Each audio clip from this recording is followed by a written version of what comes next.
Good afternoon, everybody. Just give a few seconds while all attendees are coming into the room. Just going to introduce myself very quickly first. My name is Paul Gibson, and I work for NHS England, North Eastern Yorkshire regional team, primarily looking after return to practice and careers, which involves for NMC and HCPC registrants and also foundation doctors as well. Um, Welcome to everybody this afternoon. This is our Healthcare Professionals Graduate Employment webinar. We're going to be doing a bit of a focus on primary care for this particular session. Slides are going to be shared up on the screen, so hopefully you can see everything and hear us all okay. If there are any issues, please feel free to pop anything in the chat box, and we will pick up as we go along as well. I'll just do a very quick session overview for everyone. So we are recording this session.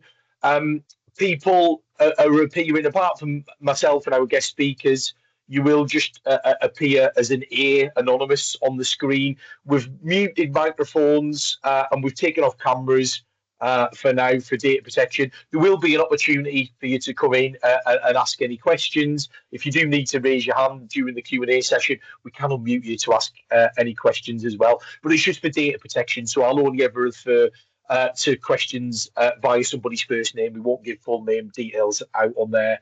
And a full copy of this recording will be sent out afterwards alongside any of the presentations, or all of the presentations, I should say, and some additional career support resources, which I will get onto and mention shortly. As mentioned before we've got time for the Q&A. I'll show the agenda shortly. We'll have a full Q&A at the end, but feel free to submit questions in the chat box. We may come to them later on. We might not just answer them straight away, or there may be something a bit complex or a bit unusual that we need to take away, and we need to provide feedback afterwards, but we will endeavour to answer all questions fully as soon as we can. The email that you guys all registered with for these sessions, we're only using them to share any updates or feedback from this webinar. If you would like to opt out, we've got our England Nursing North email address there.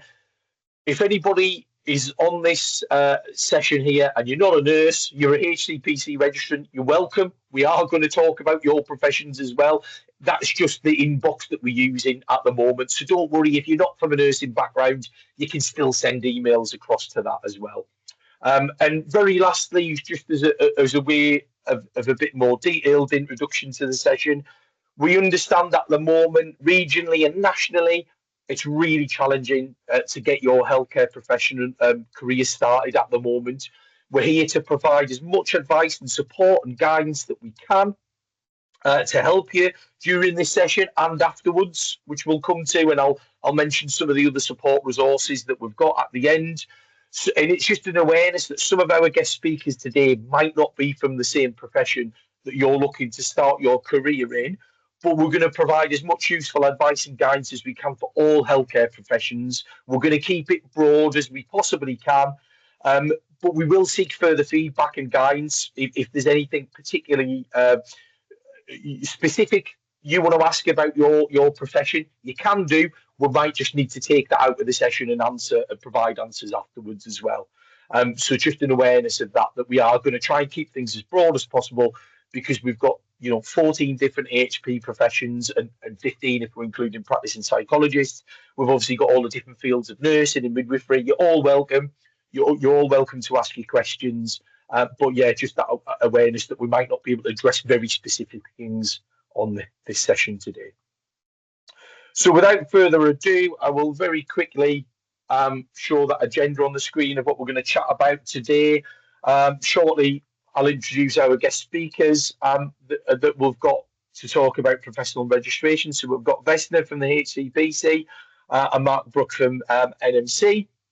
I'm very quickly then going to give a quick overview of the National Career Service resources and webinars, particularly for preparing for interviews and application forms specific to healthcare and NHS careers. So that's brilliant additional resources and webinars that I'll highlight here and share information for how you can access. And then finally, we'll end with Emma Thompson from South Yorkshire Primary Care Workforce Training Hub to have a chat about roles and careers in primary care. And then, as I mentioned earlier, we've got that big section at the end there, 20 minutes or so. We'll keep things flexible, put your questions in there, and our guest speakers will endeavour to answer everything by the end of the session as well. So without further ado, we shall get going to talk about professional regulation and the importance of both the NMC and HCPC. So I'm going to hand over first to Mark.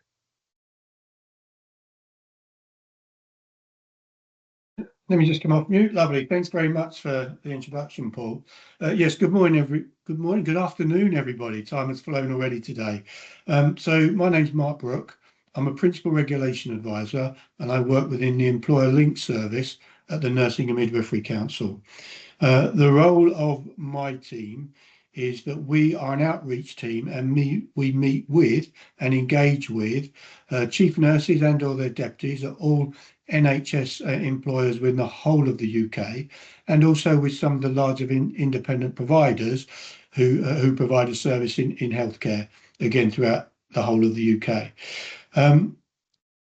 We are, as a regulator, we regulate all nurses and midwives and nursing associates in England, again, as I said, throughout the whole of the UK. So I'm not a nurse, I'm not a midwife, I've never been a nurse, I've never been a midwife, and I'm not likely to be a nurse or midwife either. But my background is I was a police officer for 31.5 years in the Metropolitan Police in London, and I retired in 2012 as a detective sergeant, and I'd been working in surveillance at that time. I joined the NMC in 2013 as a paralegal. I thought I'd be able to bring my investigative skills across and also my knowledge of the judicial system to help with progressing some of the fitness to practice cases that come through the NMC. It wasn't long before ambition took over, and I then managed the paralegals in the team.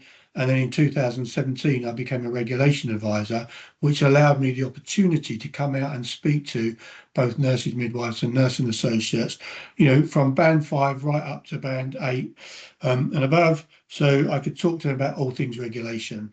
And so even though I'm not a nurse or midwife, I do know about regulation. Next slide, please, Paul. I always like to show this. Each year, Ipsos Mori go out and they ask members of the public, which professions do you have the most trust in? And each year, the members of the public come back with a list of all those that they have complete and utter trust in. And I think it's always good to show for nurses that each year since nurses were introduced into this poll, which I think is about 8 years ago now, they have always come out at number 1. They've always become they've always been seen as the most trusted profession. And as you can see in 2023, that they were 88% of members of the public thought nursing was the most trusted profession. And then in 2024, that went up to 94%. Haven't got those to 2025 yet. But as you can see, that's a very high percentage of the public who have complete trust and confidence in the nursing profession. And to me, that's what's unusual about these this. It's not so much that nurses at the top, it's the percentage of the public that have that trust and confidence in yourselves. And you can see other professions that are also rated highly within that poll. Doctors always used to be at number 1 until nurses were introduced, I think about 8 years ago, and they took over the top spot since then. Doctors were second, and they've dropped down to third, where engineers have taken their place. And I can understand that. I think we have to have complete confidence in our infrastructure, the roads that we drive on, the bridges we cross, the houses we live in. So I think it's right that we have that confidence in engineers. Similarly, it's always good to see the other end of the spectrum, the other end of this poll. If you could just do next slide, please, Paul. And at the bottom there, probably doesn't surprise you, politicians generally, very, very low, 9%. Government ministers, not much better at 10%. could even go down again next year. But this isn't just particular to the UK. I think you'll find most countries, there's probably very little trust and confidence in their politicians and governments. And then also you've got landlords, journalists and advertising executives. I think we've all watched these adverts where they promise if you use this cream twice a day, you're going to look 10 years younger, when in reality it doesn't make any difference whatsoever. And similarly with landlords, you'll see these lovely photographs of premises that you're going to view, whether it's a flat or similar, and then you walk through the front door and they look nothing like the photos that you viewed prior to turning up on that day. So probably understandably why those professions probably sit near the bottom, and the same with journalists. Next slide, please, Paul. Just on that though, when I talked about the high regard in which nurses are seen by the public, obviously with that comes a great deal of responsibility. Nurses, midwives and nursing associates are looked up to in their community. They're respected within their community, and therefore there's an expectation that they will behave very differently to perhaps other members of the public. Now, I'm not saying you can't go out and enjoy yourself with friends and colleagues and family, but you also have to be mindful that if people are aware that you're a nurse, midwife or nursing associate and you're on our professional register, they expect you to behave to a much higher standard than other members of the public. And if they see nurses, midwives or nursing associates behaving in a way that they think brings the profession into disrepute, then they do contact us at the NMC and make us aware of their concerns around that individual. I'm not saying we necessarily take all those concerns any further, other than the fact that they've been referred to us, but I think you just have to be aware how your actions, your behaviours, your words do affect not just whilst you're at work, but also in your private life. So the NMC's purpose, if you can just press next again, Paul, it should come up. Our purpose is to promote and uphold, no, go back one, sorry. Promote and uphold the highest professional standards in nursing and midwifery to protect the public and inspire confidence in the professions. That's the purpose of the NMC. That's why we're here. And that is primarily our role. Underneath that, you'll see the four parts of the code: prioritising people, practicing effectively, preserving safety and promoting professionalism and trust. Now, the code, I'd just like to say at this point, for those nurses on the call today, and if there's any midwives or nursing associates, that you may have heard that the code is there for the NMC to hold you to account so that when things go wrong, they can take your pin from you. That couldn't be further from the truth. Yes, if something goes wrong, if somebody makes a mistake or they do something that causes harm to a patient, there potentially could be a breach of the code, which might be referred to us as a regulator. But the main purpose of the code, it's there to guide and support you throughout your career. It's a document that you should be looking at, I would suggest, on a very regular basis, if not almost daily, just to make sure you're working within the professional standards that are expected of you as a nurse or midwife or nursing associate. Next slide, please, Paul. We're in the process of building a new NMC. The NMC has gone through quite a difficult transition over the last 2 years. We've had a culture review which has highlighted some real cultural issues within the NMC, where there were colleagues who felt that they were treated differently to other colleagues, didn't have the same opportunities, faced discrimination, whether it be racial or other, through protected characteristics. And so we really have had to look at ourselves to make sure that everybody that works at the NMC has the same experience to their colleagues. And it was a real, there was an analogy used where you could have two people passing in a corridor and their experiences were going to be very, very different. And I think that was true of us as an organisation. But lots of work has been done to address the culture within our organisation. We've got a new chief exec, we've got a new executive board who have come in to really change the way that we work as a regulator, because obviously any impact on colleagues can potentially have an impact on those that we regulate. And normally you have a 5-year strategy, a plan, but because of those cultural issues, it was decided that the NMC would only have a 2-year plan initially, and then we would probably go back to a 3 or 5-year plan in the future. But so our 2-year plan, which we're halfway through, is about ensuring trust in professionals to make sure that the public have trust in you as nurses and midwives and nursing associates, and therefore have the confidence to come and seek your services when they need to. We want to improve our fitness to practice process, because you may have heard some stories about people that have been referred to the NMC, the time it takes and what's happened to them during that process. We're looking to improve that, the timeliness in that process. We've already made great strides, but we know there's much more work to do around that. I've talked about the cultural transformation, and I've also kind of touched on strengthening leadership as well. You know, we do have a new chief exec, we do have an executive board, and with that, the new chief exec has brought in coaching for all leaders within the NMC to make sure that we are stronger, more accountable, and we have this values-based leadership embedded within the organisation. We're looking to modernise the NMC, bring it up to date, digitalise it, and make it much more efficient than perhaps what it is currently. And then we've got this vision and the missions out there as well. I'm not going to go through all of those. What I will touch on though is our values, because our values, we only had 4 values previously, and we've now changed that to the ones that you can see there, which is all about integrity, fairness, respect, equity and effectiveness. They're the values that the NMC will now, and everybody working at the NMC will be expected to work to help support those nurses, midwives and nursing associates on our register. Next slide, please, Paul. So these are the NMC core functions. I've talked about our purpose, and this is how we ensure that we meet the purpose that's set out for us as a regulator. So we have a register. We have a register of every nurse, midwife and nursing associate who is legally allowed to practice in the United Kingdom.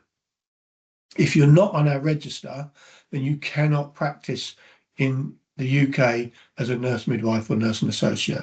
And you cannot use the titles of nurse or midwife either if you're not on the NMC register. If you do, they are protected, and you could find yourselves actually being investigated by the police if you used to say that you're a nurse and you practice as a nurse without being on a register. And similarly with certain functions of that as a midwife as well.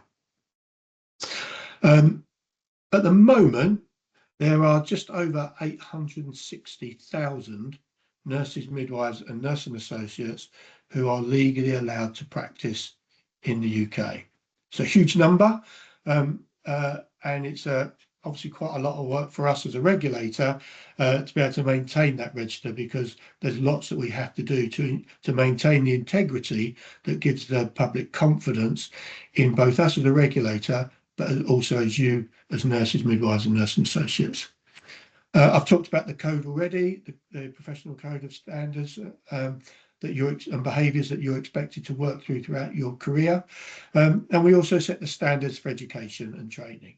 So every education institute or approved education institute in the UK, which I think is 100 now. I think it's just gone up from 99, which had been at for some time. I think we now have 100 approved education institutes. We set the standards of education, but we don't tell them how to deliver their curriculum. But their curriculum has to meet those standards so that when you graduate, you then have the qualifications, met the qualifications and the standards to be able to then join the NMC register as a nurse, midwife or nursing associate. With education, we approve and assure all programmes of nursing and midwifery education. So any programme that's delivered throughout the UK, whether it's a pre or post registration, are approved by us as a regulator. You then have revalidation that you have to complete every 3 years.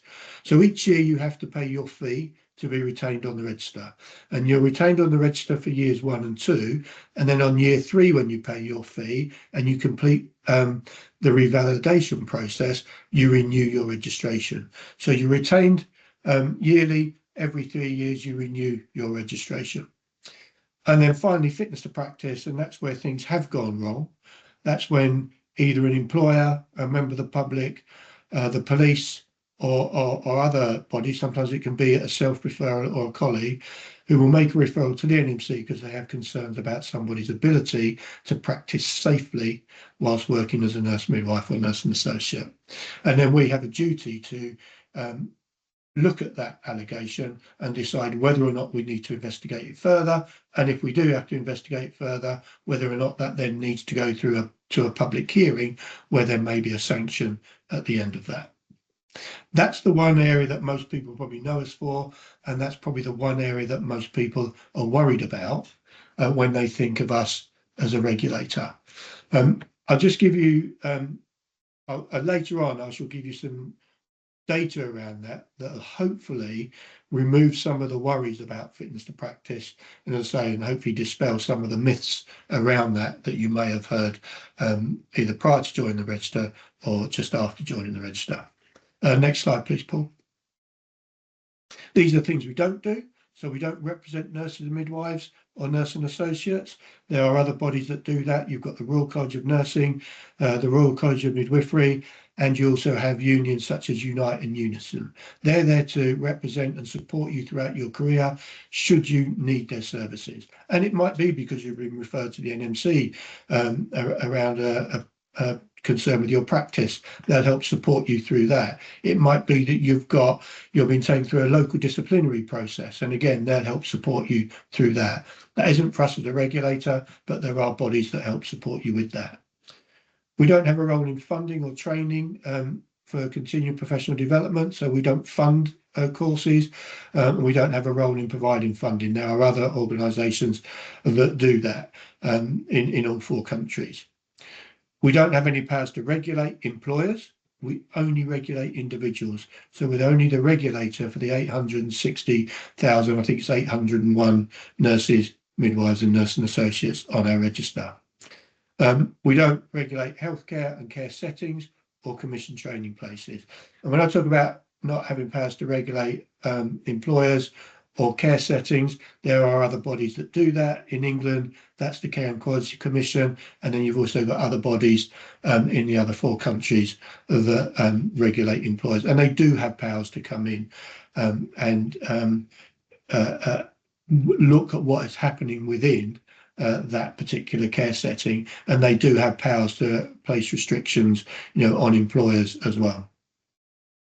But what we do is we work with all of those organisations in all the 4 countries to make sure that we're all consistent in the way that we regulate and that we're not doing things differently to others. So we make sure that we talk and work very closely with each other to ensure there's that consistency. Next slide, please, Paul. And if you press that again. That's lovely, thank you. I said I'd try and remove some of the myths around fitness to practice. As I've said, please see the code as a document or a booklet there to help and support you throughout your career, and not that it's something that the NMC used to take your PIN. As I've said, we've given out 860,801 PINs. We don't give them out with a view to wanting to take them back. So that's your PIN, that'll be your PIN for the whole of your career. And we have no intention of taking that PIN unless, of course, you were to do something really, really serious that meant that you might need to be removed from the NMC register. As I said, there's 860,000 on the register.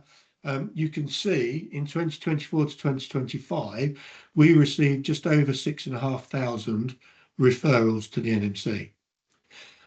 When you think 6,500 referrals only equates to 0.77% of the register, the chances of you being referred to us are extremely low already. So every year, only about 0.7 or between 0.7 and 0.8 of the register are referred to us at the NMC for us to look at the concerns that people may have around their practice. If you look in the box next to that on the right hand side, you'll see that out of those 6,500, we've closed 72%, so just over just under 4,000 in our screening process. And think of screening like triage, where you turn up to be assessed to find out what's wrong with you. We do the same in screening. we assess those referrals to see if it's something that we as a regulator need to take through our process. And if we don't, we can close it in screening. So out of those 6,500, we would have closed nearly 4,000. So again, when you take that number from the number on our register, you're now getting down to probably less than 0.5% of the register each year would actually go through for further investigation within our process. And then if you look right, I'll take you to the bottom right hand box, and if you look in there, the number of nurses, midwives and nursing associates that were struck off the register, that means they were removed from being able to practice, was 289.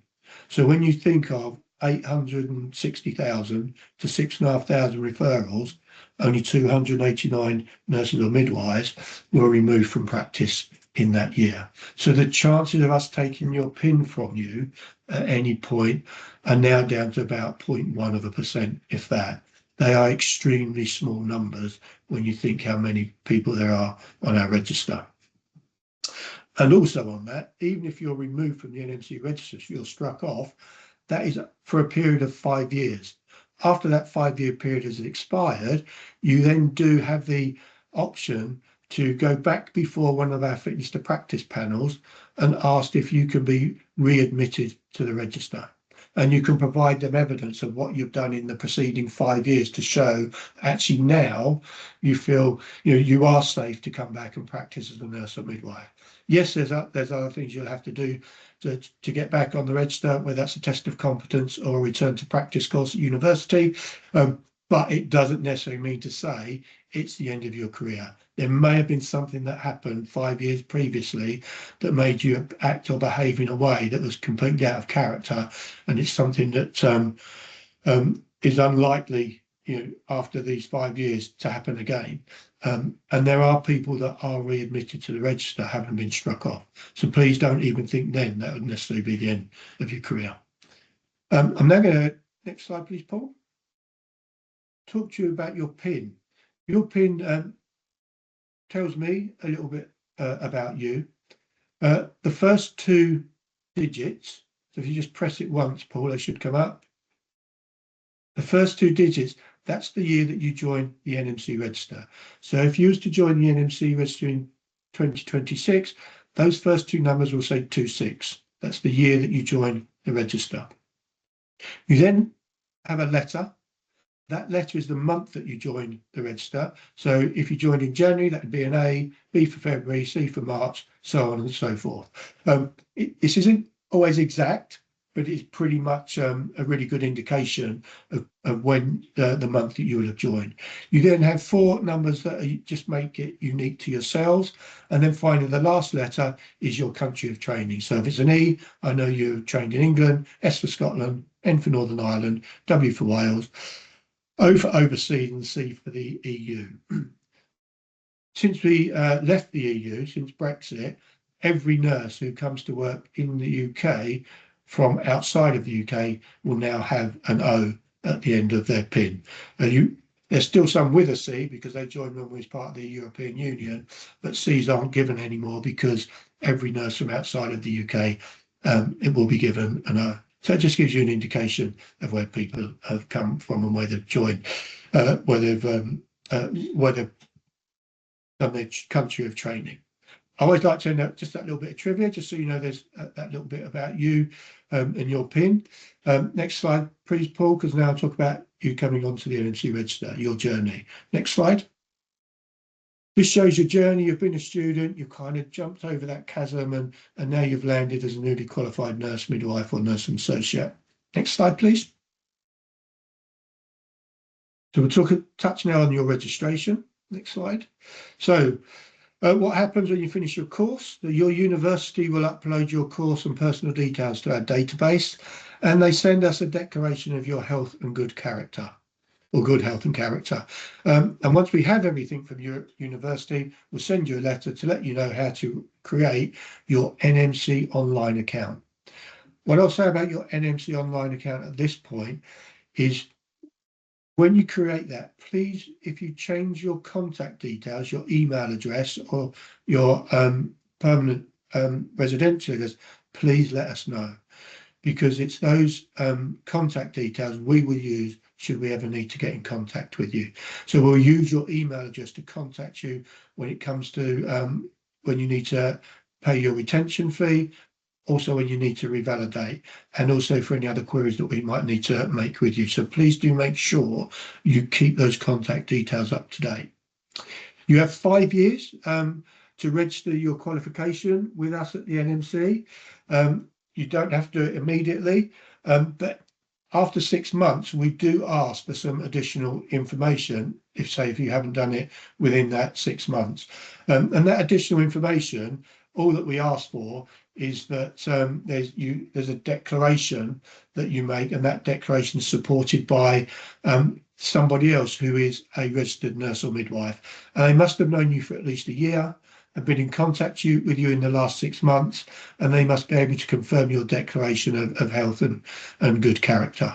That's the only things we ask for as extra if you don't apply to join within the 6 months of qualification.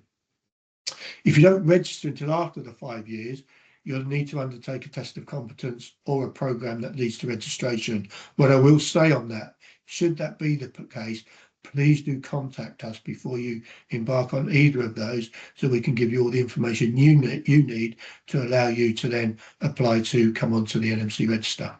Next slide, please, Paul. And then finally, there's some guidance there around the requirements for the test of competence. I'm not going to go through all of those. This presentation is shared with you, but it just gives you just a little bit of information around that test of competence, and if you want to join the NMC register after that 5-year period has happened. Next slide, please, Paul. And that's the end from me. I shall now hand you back to Paul, and thanks for giving me the opportunity to come and speak to you today. I wish you all the luck in your career, whether you start that now or at some point in the future. So yeah, good luck from me. Brilliant. Thanks so much for that, Mark. And yeah, great overview of the NMC for those that are going to be registering or in the process of registering. Fantastic overview there of the reasons that professional registration exists, how to do it. And as Mark said, some of those website links there, I know the NMC website has loads of different pages and loads of different info. So we're going to make sure you get those slides with those clickable links through to specific pages around things like registration, and how to do that online in your online account and things like that as well. So brilliant. We'll crack on, and then we'll make sure there's time there for questions. Nothing in the chat box at the moment, but I'm sure we'll get through some things in the near future. So I'm going to next hand over, for those of you that are HCPC registrants or going to be in the near future, to Vesna, who's the registration manager there, to give an overview of their professional register. Hello everyone, and thank you for the introduction. I'm Vesna Maglova. I'm a registration manager at Health and Care Professions Council, HCPC, and today I'll be talking about a little bit about our regulatory function, but also about the continuing professional development, or CPD, that is an ongoing requirement for an active registration. To be on our register, you also need to meet our CPD requirements. So I will go into a bit more details later on in the presentation. Next slide, please. So for those of you who don't know, the Health and Care Professions Council is a UK-wide independent statutory regulator. We derive our powers from Health Professions Order 2001, with the purpose very similar to NMC, to safeguard the public, to safeguard the health and well-being of service users, of our registrants.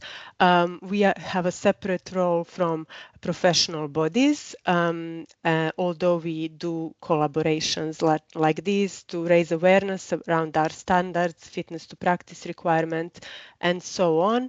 But we are a regulator, so in order to practice your profession under one of our protected titles, you need to be registered with us.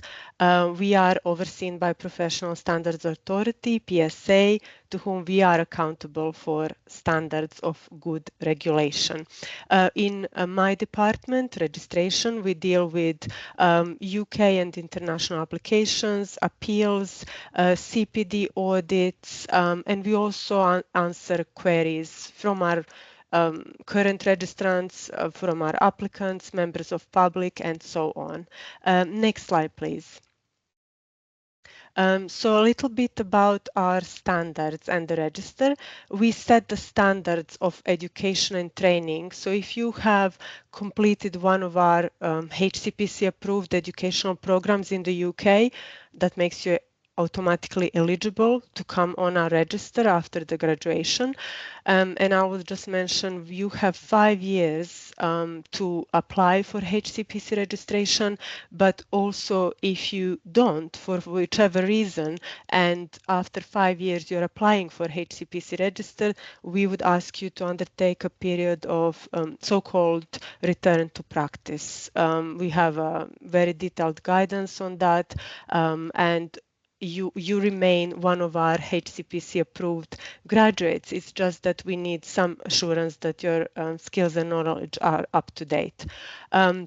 We also set the standards of conduct, performance, and ethics, which ensure that our registrants are fit to practice. And these are also our guidelines for assessing if a registrant meets the standards of conduct, performance, and ethics, but also helps public know what to expect in terms of conduct from our registrants. And also we set the standards of continuing professional development, which are very important for, as I said, ongoing registration. Next slide, please. So as these are all professions that we regulate, we are multi-professional regulator. We oversee 15 health and career professions. And I've presented on this slide the registration cycles. So all the professions have a fixed 2-year cycles. I think NMC is 3-year cycle, if I remember that right. We have 2-year cycle, and after the cycle comes to an end, we open 3 months prior to that, we open a renewal window during which registrants are invited and reminded to renew their registration. During the renewal, registrants need to declare if they continue to practice their profession. As practicing their profession, we use that as any use of your skills and knowledge, not necessarily under one of the protected titles. And that's something I want to emphasize here, given that we are talking to a public mainly of newly graduates or in search of job or waiting for employment. A lot of our registrants are not necessarily practicing under the protected title, but they need to use their skills and knowledge and maintain their skills and knowledge. Next slide, please.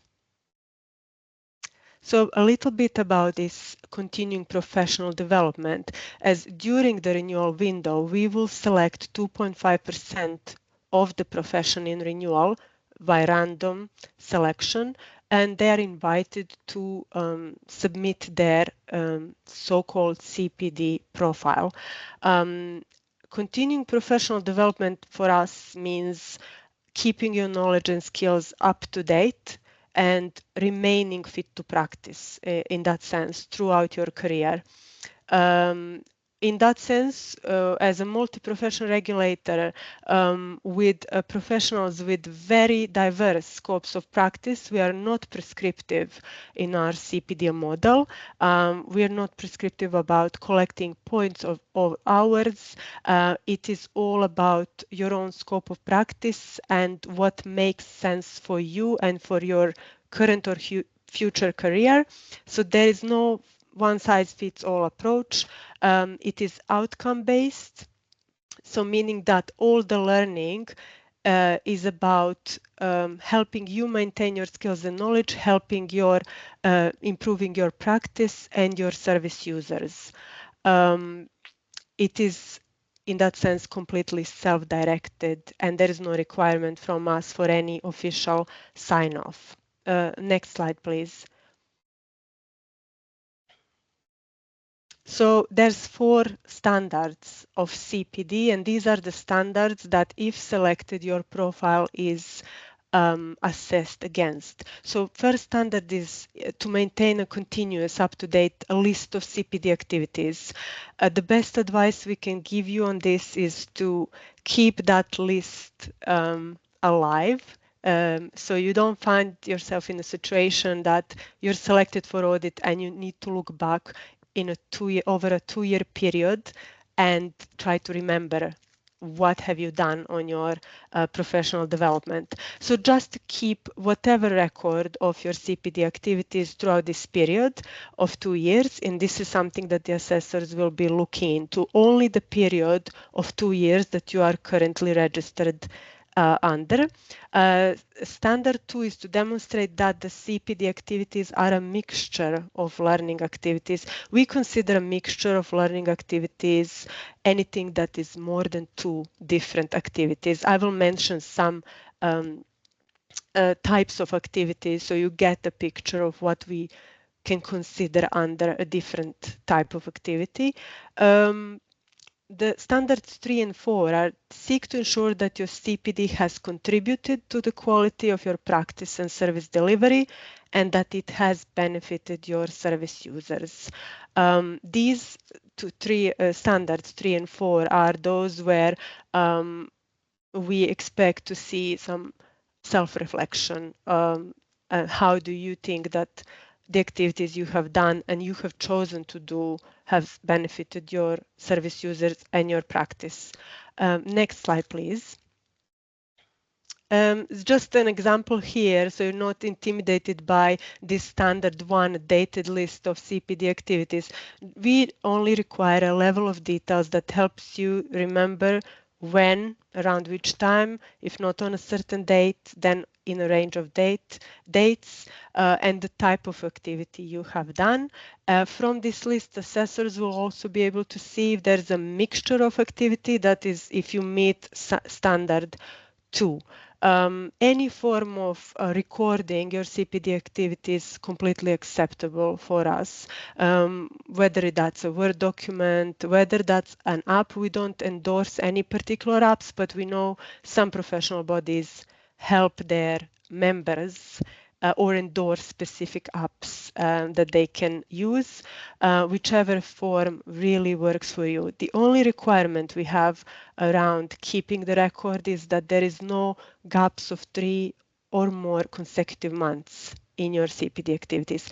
When I say no gaps, I meant to say unexplained gaps, because it can happen throughout your career and life that you have a gap in practice or a gap in actually being able to record or participate in CPD activities. As long as you explain that, it shows us your awareness of this standard, and we also strive to be a compassionate regulator and strive to respond to the needs of our registrants as well, and to keep this communication going, and that goes also for the CPD audit. Next slide, please.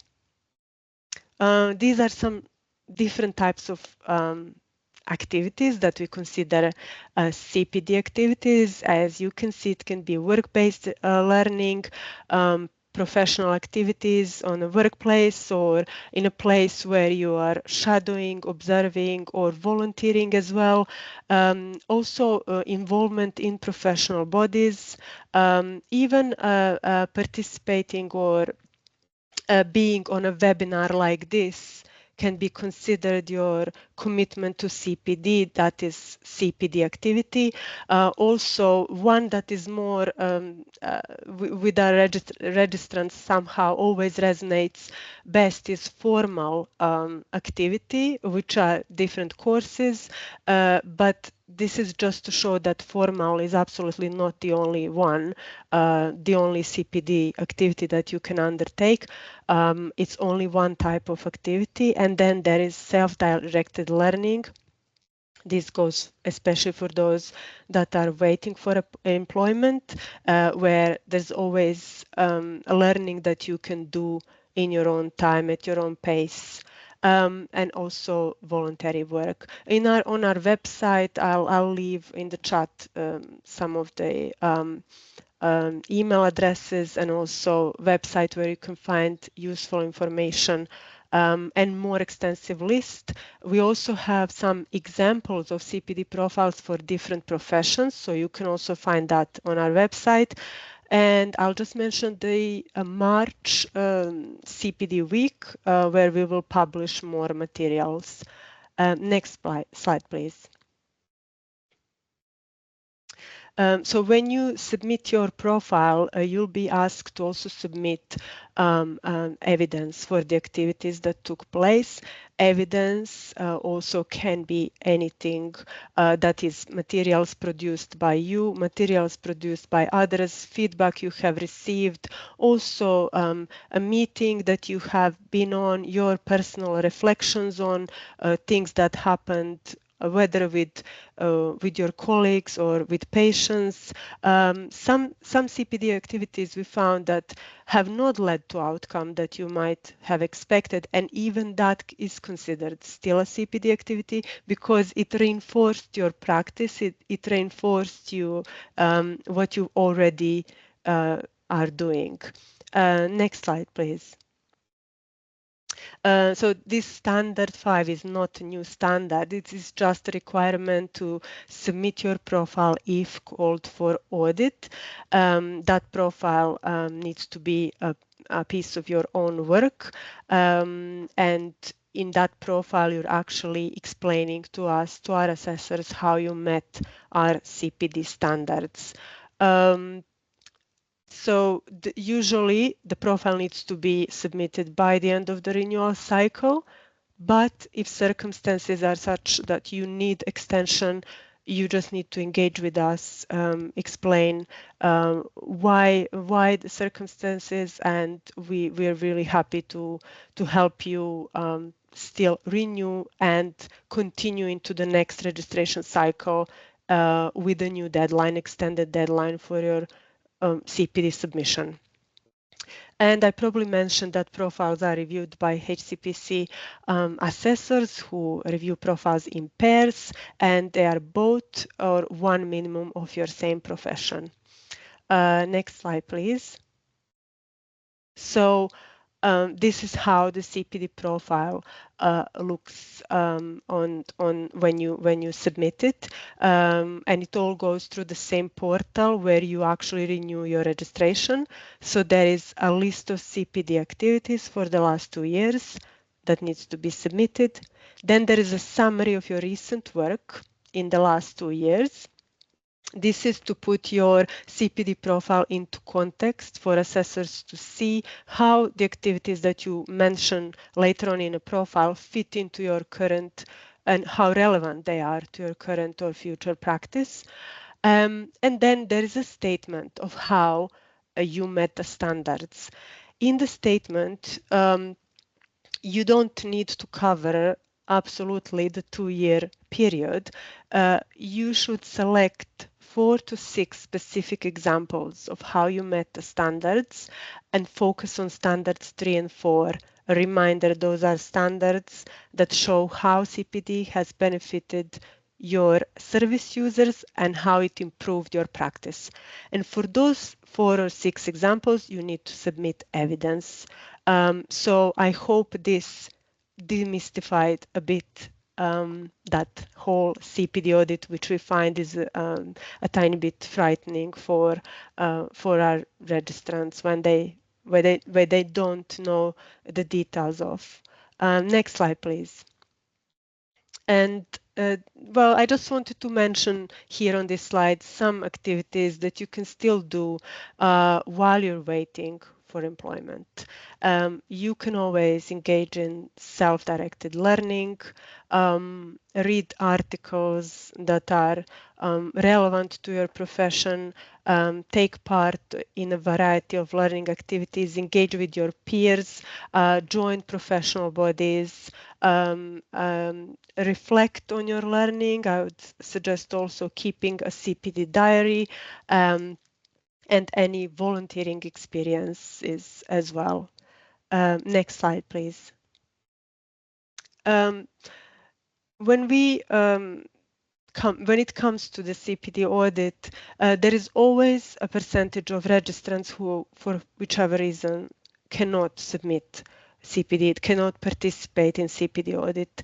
There is a deferral that people can request for. Deferral means that if you have grounds for deferral, you will be automatically selected on the next registration cycle. Usually there's various reasons, of course, for deferral, but I can just name some that are most frequent. That is maternity leave, it can be a family situation, it can be a long-term illness, it can be something that your employer supports you because they're aware of your situation, and it can be also sabbatical. Some people take career break and so on. So we in those situations can support them and defer their CPD audit for the next registration cycle. And I think we came to the end of my presentation. I will send some useful email addresses if you have very specific questions regarding whether registration or CPD, and I invite you to visit our website in March, where there will be CPD week. Thank you. Brilliant. Thank you so much, Vesna. So I hope that's a great bit of help and allay any fears, as Vesna said, for those of you that are about to register with the HCPC, to have an awareness about things like CPD and revalidation, and the same from Mark for the NMC, and the differences that they both have there as well. Interestingly, just to add, and both mentioned around return to practice as well, that if your registration does lapse, I'm going to send you out a resource information booklet. I look after return to practice for the region as well anyway. But as both mentioned, there's loads of information out there. I've included that on a resource sheet, because if you do need to take a career break and you do step away, there's the test of competence, there's the HCPC process to return to practice. It's all detailed out there, and there's easy routes for you to be able to come back, and we're here to help and support with that. If you did need to step away as well. But it's just to emphasise the importance of registration. In order to be eligible for return to practice, you need to have previously been registered with the HCPC or the NMC, so that information will be sent out to you at the end as well. Fantastic. I'm just going to very quickly skim through the next few slides, just conscious of time, and I want to make sure that Emma's got the maximum amount of time to talk about primary care sector as well. And this was really just to give you a heads up, and this information is going to be on the slides anyway, about the National Careers Service and their free impartial advice and guidance to give to any adult across the country. And our regional National Careers Service have very kindly provided this information, as they are providing some fantastic additional webinar sessions, which I think would be really useful to pretty much everyone on these calls. And please spread the word as well to any fellow students or newly qualified. It's out there for you to access. As it doesn't matter whether you're in work or out of work, in studies or out of studies, they're there just for that free advice and guidance. So just to give a bit of an overview on there, these are some of the things that they support with. They offer one-to-one sessions with careers advisors, as well as group sessions and webinars. It can be done over the phone, face-to-face, and like I say, things like Teams for some of the webinars that they're going to do as well. You can read this in a lot more detail when you get the sessions, but these are some of the things that they support with. It's a very broad range, so anything from exploring different career routes, there's different things like job profiles on their website, as well as individual one-to-one chats that they can go through and specific things to discuss in your local area where job opportunities are. So what we call local labour market information, what jobs are out there in your local area, how do you get them, who do you apply for, those types of things. Really helpful and useful with that. Any other advice and support for things like courses and funding, skills assessments, that might be something that you need to go through and do in an interview at some point. So they're really useful little bits of advice and guidance and information that they can provide both in person and on the website. The main one that I wanted to get to, though, is around that online workshop that I mentioned that they're going to be doing. So you can see all the details on the screen and you'll get them on the handouts for there as well. They've been running them throughout the year. The next one due is 10th of March and then 27th of March as well. It's completely free to sign up to, but please note, as it mentions on there, you need to either call them or email them to book your place, and they will set you up with a National Career Service account just to say that you're a customer that's working with them. You're not signing up to anything that's going to cost you, or it's literally just so that you're on their books as a National Career Service customer, and so that they can follow up with you as well and just check if you need any other advice and support as well. You might notice that the email address is @edt.org. That's just because there's an organisation called Education Development Trust, so they're a charitable organisation that runs the contract for National Career Service. So don't worry about that on there. That is the correct booking line number on there as well. So definitely would advise signing up to that group session, about an hour and a half, and it's going to focus very much specifically on NHS healthcare interviews and applications on there as well. So please do take up that opportunity. I would definitely recommend it. So finally, I'm going to hand over to Emma. Apologies, Emma, that we've took a bit longer, but please take as much time as you need. We can extend the Q&A session for everybody, and if people need to, they can email us afterwards if they need to leave early as well. Thanks, Paul. Thanks. I'll share my slides if that's all right. Are you able to stop sharing yours and then I'll put mine on? Oh, yeah, apologies. Thank you. Oh, there we go.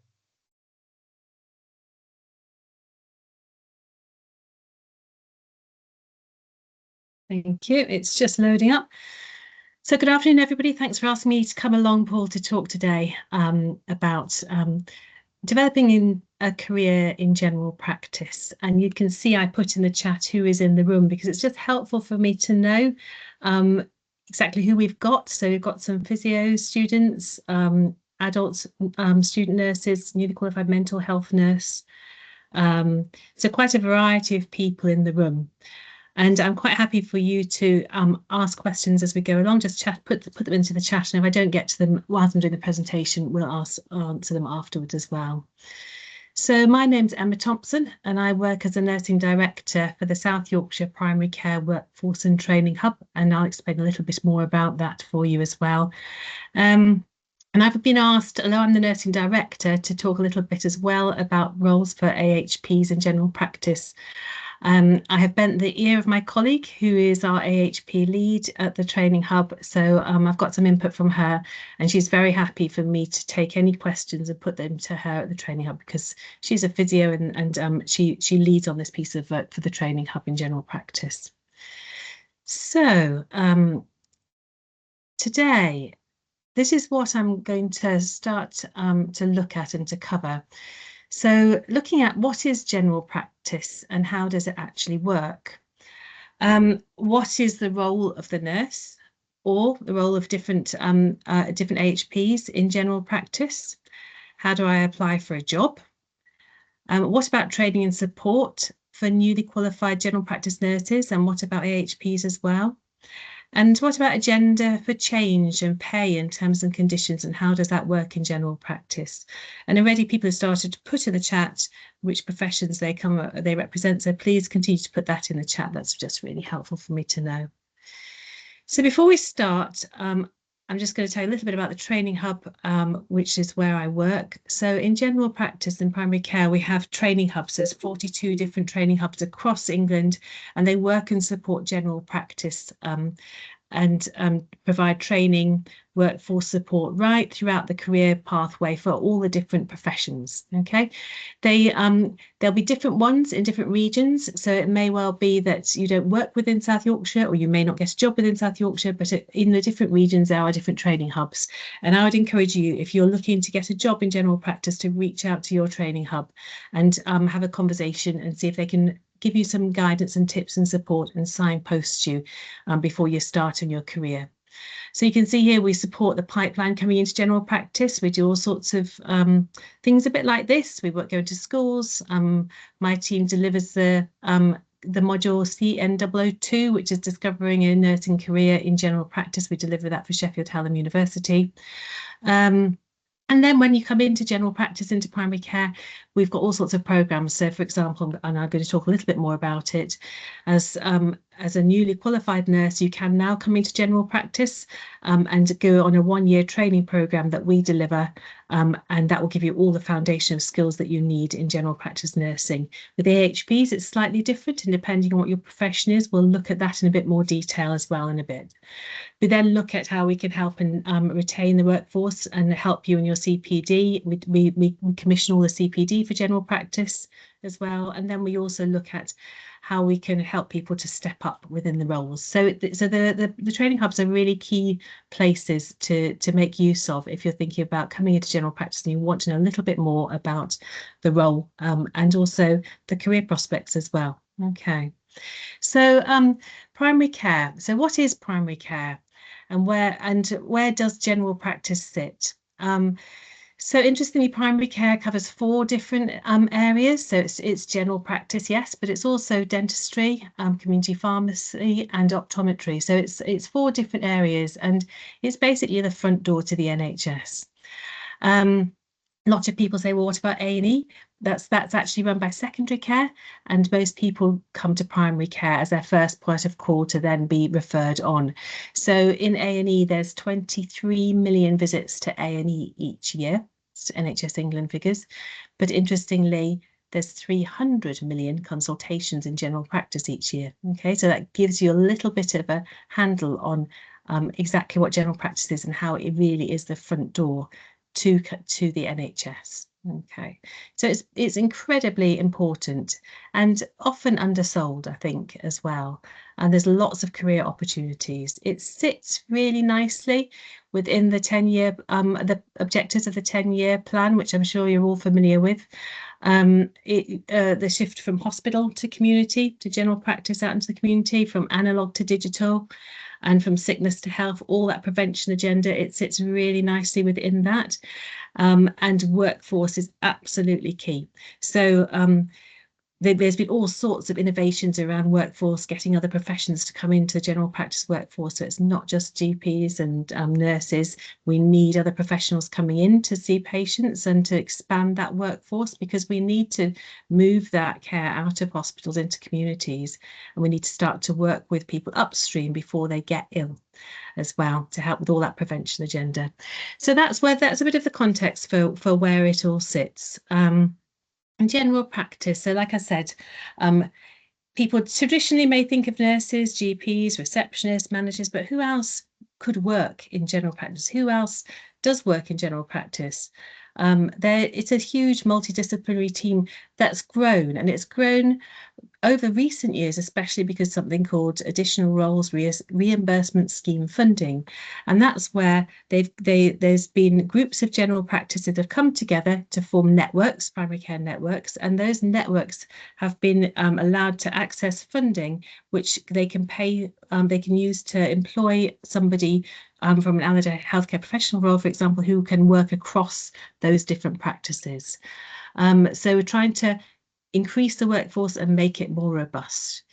So there is a big multidisciplinary team that works within general practice. Okay, I'm just pick out. I know this isn't exactly accurate. It actually came from North London, Central North London ICB, but we know that AHPs actually include 15 professions, but not all of those will work in general practice. For example, you wouldn't get I don't know, biomedical scientist necessarily, or a radiographer working in general practice. But these are to give you an idea of some of the additional roles that have been brought into general practice over the last few years to make the workforce more robust and to meet the patient needs better.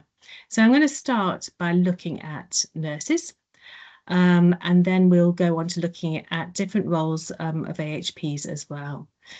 So nurses, so thinking about what is the role of the nurse in general practice. And I did a talk at Sheffield University last week or the week before, and there's huge appetite to know more about what general practice nurses actually do. It's a really privileged role, I would say. It's quite an autonomous role. You're a very trusted professional. You work within often a small team, definitely smaller than the nursing teams in hospitals. And my story is that I worked as an intensive care nurse for many years. And I remember specifically looking after a young person who had got asthma and was ventilated, and she nearly died. And as I was looking after her, I thought, what's happened to this young lady that's meant that she's got asthma and she's nearly died? Well, how has asthma got so out of control that she's ended up in our care on intensive care with her relatives all surrounding her, everybody not knowing if she's going to live or she's going to die? How have we got to this position? And it really gave me a sort of jolt to think, actually, I would really like to invest myself and my time, my skills in upstream, in doing some of the prevention work to help people look after their health and work alongside them in their day-to-day lives, making sure that they do take their inhalers, that they are on the right asthma treatment, they are diagnosed properly, and they know where to go when they need help. So I applied for a job as a general practice nurse and came into practice nursing, and that was the thing that sort of galvanized me to start my story. So I would say it's like you said, it's a very trusted position. Mark from the NMC was saying that, and we see that often as practice nurses. The patients come in often with a little list of things that actually I didn't want to bother the doctor, but can you help me with this, this, this, and this? And it's a very trusted profession. You have to be, you have to know a huge amount, well, a little bit about an awful lot. It's a generalist skill. When I was in intensive care, I had to know very much how to look after a ventilated patient. But if you put me in a practice nurse setting, I didn't really, to be honest, have many transferable skills apart from communication and all those kind of things. I didn't know how to take a smear. I didn't even really know how to take blood. I could take arterial blood and things, but nothing like the skills I needed. So I needed to do a full year of training, even though I was a very experienced nurse, because it's a specialism in its own right. Sometimes nurses say to me, but what about being de-skilled if I come to general practice? And I think absolutely not. It's a specialism just like anything else is a specialism, and you can move from one to the other and develop your career within that specialism. It's very much around whole person health, prevention. Vaccinations are absolutely key. All the screening stuff, advice, support, baby travel immunisations. One of the things we do a lot of is long-term condition management. And I was speaking to a GP the other day who said to me, if one of my staff went off sick, who was an advanced practitioner, advanced practitioner, I'd be okay, because I know my GPs could cover that role. They could do the minor injuries. But if my practice nurse goes off sick, I'm scuppered, because we don't know about asthma and COPD and hypertension and diabetes and how to manage those complex conditions. And I think as practice nurses, we've really carved out a real role for ourselves in that area. A lot of nurses are now doing their prescribing alongside that, so they're becoming real experts in that long-term condition arena. And likewise with women's health, a lot of nurses do extended roles to put in implants and coils, and they do the whole realm of contraception, and menopause is really stepping up in that area as well. So there's loads. What can I say? There's loads. I think one of the things that also you need to know is that it doesn't matter if you're qualified as a mental health nurse, LD nurse, children's nurse, or an adult nurse. Everybody can work as a practice nurse because you bring something to the table that we need. So we currently have 24 nurses on the programme that I am overseeing for new practice nurses in South Yorkshire, and we have a mental health trained nurse on there, and we are upskilling her in the physical health side of things. Yes, it's a lot of work for her, but she really wants to do that, and the mental health side of things that she brings to general practice, it's absolutely invaluable, and it's skills that I don't have. So we all complement each other. Okay, so that's a little bit about what practice nurses do. I hope that helps. And people say, well, what if I haven't been able to have a placement in general practice because they're a little bit like gold dust? Does that mean I can't get a job as a general practice? And I would say absolutely not. As a newly qualified nurse, you'd be surprised how many practices are open to having newly qualified nurses and join their teams. They see newly qualified nurses as people who they can grow their own. They can help to put you on the right training courses and support you and hone you so that you will fit really well within their team. Often with practice nursing is about will you fit in the team? If they've got a small team and they have somebody in the team who doesn't fit, it can really disrupt the whole of the practice team. So if they interview you and they think, yes, you'd fit, they can always train you. So I'd say everywhere says experience needed, and all the adverts you'll see apply anywhere, okay? Because we're wanting to bring in newly qualified nurses into the practice nurse workforce. We've said we're fishing from a diminishing pool. That's because people are retiring. In South Yorkshire, we're actually seeing the age profile of practice nurses going down because we're actively bringing newly qualified nurses into practice nursing, because there's a real career opportunity there as well that we talk about as well. So make your experience count. And if you have access, which you will have, to the CN002 module, which will be run by a university near you, and we can talk to you a bit more about that and put you in contact with them. That's it's a module that we talk in more depth about what it's like to work in general practice nursing, and it looks great on your CV. It shows that you've gone the extra mile and you're interested in it. So this is a little bit about the training programme that I was talking to you. This is the South Yorkshire run one. There is a different programme that's run in each of the different ICB regions, the training hubs areas in the north of England. So contact your local training hub to see what is available. You need to have a job as a general practice nurse to come onto the programme, but usually once you've got a job as a practice nurse, you automatically get a job or a place on the programme. Okay, and we can talk a bit more about that if you want to. I'm just conscious of time and I want to leave some space as well for questions at the end. I will share these afterwards. So our AHP colleagues, and I notice we've got a couple of physio students on the call. So it's different for our allied healthcare professionals because we have, like we said, 15 registered professions who are AHPs, and each of the roles are very different. So sometimes we lump people together and say AHPs, and that really isn't helpful, especially in general practice, because the roles are all so diverse. Well, they are anyway, aren't they? But so for example, we've taken 5 that are the most common probably that you'd see in general practice, and like I say, I'll share these slides, but it tells you a little bit more about what the role would look like within general practice. And what the work stream would look like as well. So where you can see underneath, the physios are often focused around frailty and supporting the frailty agenda. Paramedics are most often utilised by going and doing some home visits and seeing urgent and scheduled visits. So they see patients, but they also will go on home visits as well. But like I say, it's not each of these, there may be other variations of these within this as well. So OTs, yes, again, work within frailty, but also mental health is a huge area that OTs work within in general practice. So I hope that helps to show you a little bit about the different roles, potential roles that you may have within general practice if you worked in these professions.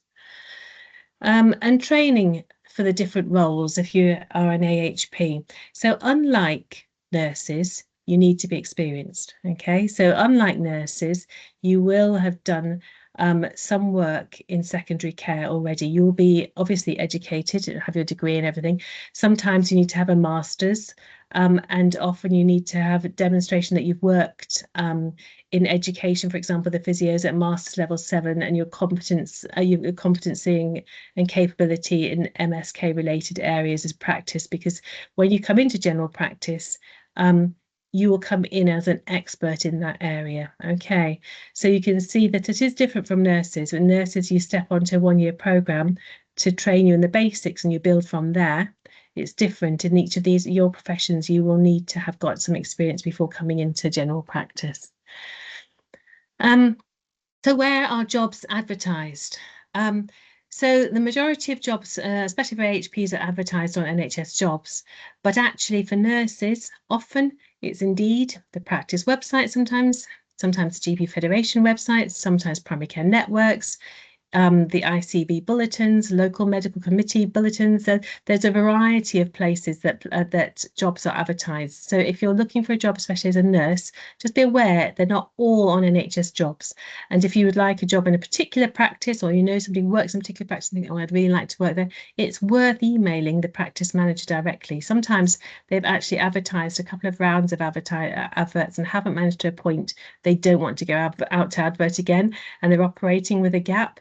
And I've seen that happen. There's I can think of a couple of practices that have done that at the moment. They would be open to emails about, have you got a space? Are you looking to recruit in the near future? This is what I can offer. Okay. So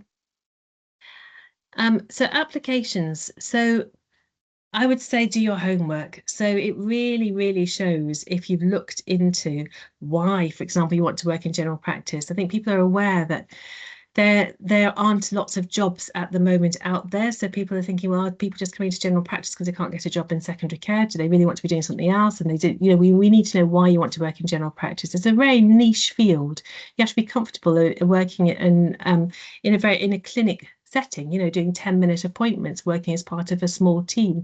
It can be quite isolating. When I started working in general practice after working on intensive care, I remember in intensive care, you know, there would be a real team feeling. You know, if somebody was ill, we'd all be around that patient, everybody work on the patient, everybody would know their role and would debrief afterwards. In general practice, often, if it's very busy, the doors, unfortunately, are more shut because everybody's very busy, seeing patients on the phone. So you can feel you're quite isolated potentially because you're working so autonomously. So you have to be careful. You have to know that you would like to work autonomously within that small team. And also, why do you want to work in that particular practice or that particular primary care network? So you need to not just put in a general application for every practice that you see, advert that you see, practice nurse or HP advert you see, because it's very obvious when you're reading them, because every general practice is a business in its own right, and they serve a patient population. Okay, and that patient population will vary. I have colleagues who work in a student centre, and that obviously is students, and then people who work, like I used to work in a very deprived area, and that the patient population is completely different. So you need to know, why do you want to work in that particular practice? And any experience you've got of a general practice, please showcase that as well. You can talk to transferable skills, you know, is it, or if a relative has had a good experience and you want, that's inspired you to want to get a job, all those kind of things really help. Okay. And talk about as well the role. So why that particular role? If it's a physio, why that particular role in general practice? Why are you going for that particular role? And then the other thing to be aware of, like I just very quickly said then, is that general practice is a different ballgame from secondary care, mainly because every single general practice is a business in its own right. Okay, and that comes with a degree of complexity, because one general practice may operate very differently from a general practice 1 mile down the road. The nurses, for example, may be on very different pay and terms and conditions. Okay, agenda for change isn't widely adopted in general practice, and even if you were to be employed as an AHP, as a physio within general practice, often you'll come on agenda for change. They will advertise it as band 6, band 7, but that will be the pay equivalent starting pay at the bottom of that band. You won't get the increments after that. You will then have to negotiate your pay up, okay? The terms and conditions will be different as well. So maternity leave, study leave, holiday, all those things. So when you come into general practice, there's a lot of things that you need to be aware of and be able to speak to in your interview, so that you're not blindsided, and also you're not offered a job and think, oh my goodness, actually I don't want it, if that's the way it is. But in my experience, it's worked well for me, because I've been able to negotiate my pay. I've been able to use it to my advantage, to be perfectly honest, and there's lots of opportunity, so it's not necessarily a negative thing at all. Yes, there is disparity there, but I wouldn't say it's necessarily a negative thing all the time. Okay. The other thing is to say, please do think about going for an informal visit to a practice before you go for a job. Informal visits are really valuable, because it's not only about them seeing you, it's about you thinking, could I work here? Okay. The job I eventually got in general practice, I went for an informal visit and they showed me around the practice, and I put my head around the door. There's a room full of the nurses, and they said, we'll leave you here to have a chat with them for a few minutes, and then they came and got me, and I got the job. And the nurse had said to me afterwards, do you realise that after you had come for your informal visit, we were asked, could you work with her? Would you work with her? Would you want her on your team? So that's so valuable, those informal visits, and I think that's why I got the job, because I'd been for an informal visit, because it made me stand out from everybody else. So informal visits are really, really key, especially in general practice. Okay. And then I've mentioned before as well the CN002 module as well, and that's specifically for nurses, about developing a nursing career in general practice. And if you don't know about that and you want more information, I'm sure Paul will be able to give you some more information and share the details of which university you can go to access that module. I'm just coming into land. So top tips, like I've said, informal visits, apply. I think it's very rare to go for a job and get it first time, especially in general practice. I had to apply a lot of times. I was a very experienced nurse, and I thought, oh, what's the matter with me? But actually, in the end, I did some courses on e-learning for health to really bump my CV up a little bit, to show that I really was interested in working in general practice. It wasn't just because I'd got sick of doing night shifts in ITU. So you have to really show why you want to work there, but don't be discouraged. Apply. If it says, especially for nurses, experience required, you don't always need experience as newly qualified nurses at all to apply for a general practice nurse post. Okay.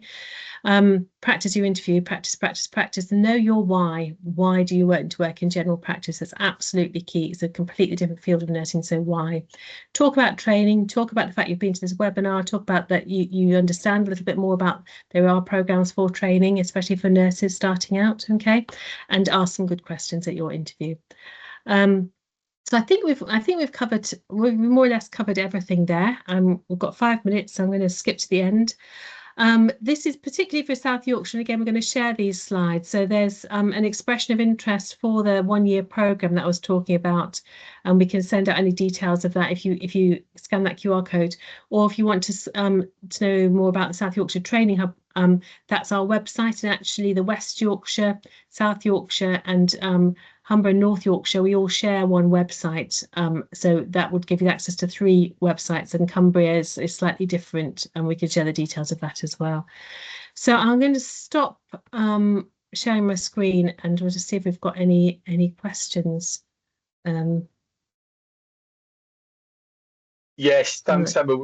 We've got a couple of questions in there, which I'll come to in a second as well. Just to let you know that the Primary Care Hub website and other information on the CNO 002 course, I've popped in the chat. I'm also sending a handout that's got those links on there as well. And as Emma said,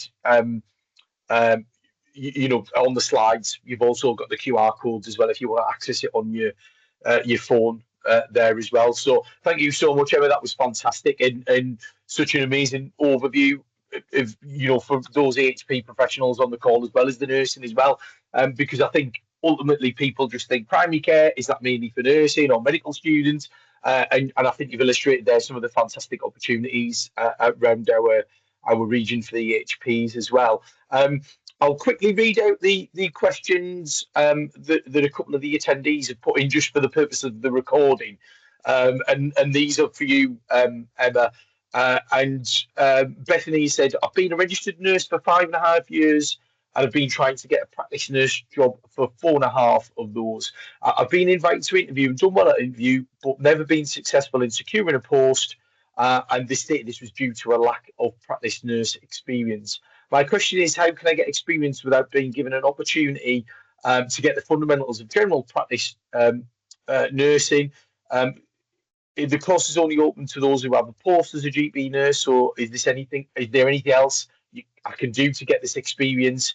And she also mentioned she's got 5.5 years experience in medicine, surgery, intensive care, neonatal care, paediatrics, and now she's about to qualify as a midwife, so she's got experience in that area. And just to add to that one as well, Pri has also put in along the same lines that two of us are qualifying in July, and we would like to go straight into primary care, and we're worried that we don't necessarily have the transferable skills or experience.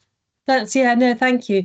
And it's really hard. I really do feel for you. It is really hard. When I was working in intensive care, it took me a year of applying to get a job as a practice nurse. And in the end, I think what helped was that I'd gone above and beyond. So you can create a free account for yourself on the eLearning for Health. That's the general platform that's used for training in general practice and primary care, so eLearning for Health.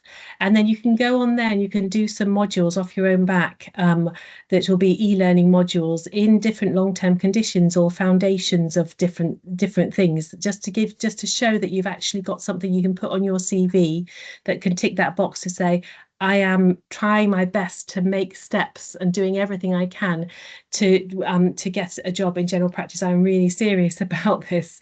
So I think doing the CN002 course as well that we've talked about a little bit. It doesn't matter if you're qualified or not qualified. You can do that wherever you are in your career, and that would also look really good on your CV. And the other thing I think is, if you know anybody who has got a job in general practice, asking if you can shadow. I wouldn't recommend going on to your local GP practice and asking, because everybody is so busy. But if you have got an in, if you know somebody or know someone's dad or mum or know a GP or know a personal nurse, if you can ask to shadow, even for a couple of hours or half a day, that would be really helpful to put that on your CV, so they understand that you know what you know why. And it all comes back to your why. So I suppose that's what they really want to know, why. And I think also, if you can say, like you've done your research, the GP Fundamentals program, that's the equivalent of the VTS program. So that's taught by the university. We teach it in-house as a training hub. If you know how to get on that, you can talk about that at interview. You can say, I've done my eLearning for Health modules, I've done the CN002, I know all about this training program, this is how I get onto it. All those kind of things really would help. But I wish you all the best, because I know it's not easy, but I'd say if you can persevere. It feels hard to get a knockback, it really does, but just keep going and persevere. Okay. Cheers, Emma. No, that's fantastic. I think it's a really important point that you've mentioned there a couple of times, isn't it? It's about going above and beyond and standing out as a candidate. It might not be something what I always really want to do, just to go that extra mile. But if you really want that job, at the moment it's competitive. Go for it. Do these things. And it's interesting, the eLearning for Health resources Emma mentioned there. We in Return to Practice, we use ones for back to the floor programs for those that have still got an active NMC pin, but they've been out in clinical practice for a couple of years. And by doing all of that training, and a lot of it's the statutory mandatory training stuff that they do, but by doing that, it's helped them get a foot in the door. So I've definitely seen that works. So I think that's a fantastic point to mention. Go out there and access it, and it's free. It's free to do it. And it's got there's all sorts of resources in there. There's all sorts of things that you can do on eLearning for Health. And I was just going to say, if I'm just wondering, I can put you in touch with somebody if you let me know which area you work in. I think, Beth, is it in Humber and North Yorkshire? Pop it into the chat, and if you want, I can try and connect you with the lead nurse at the training hub there as well. That would be useful. But thanks, Paul. I think we're out of time, aren't we? Oh, brilliant. Yes, thank you. I mean, that's all the questions anyway, but no, that's really good. Some good detailed questions and specific for primary care. I just wanted to flag up as well as additional support there as well, that we've got what we're calling Registrants Transitional Support Programme. And that's basically just a newsletter that we're sending out to people. So an email newsletter that, you know, we're advertising any other events, webinars, job vacancies that anybody flags up to us within primary care or social care, wherever it happens to be. So please register for that, because we're just sending out those on a weekly basis with any updates on there as well. And so, like I say, it's free to do, and hopefully we might be able to flag up some additional things to help support with you as well.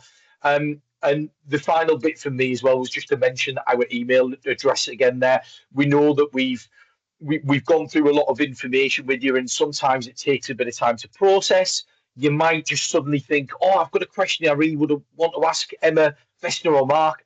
Please just drop us an email and we'll pick that up, and we will get back to you, and we'll share some more detailed information as well.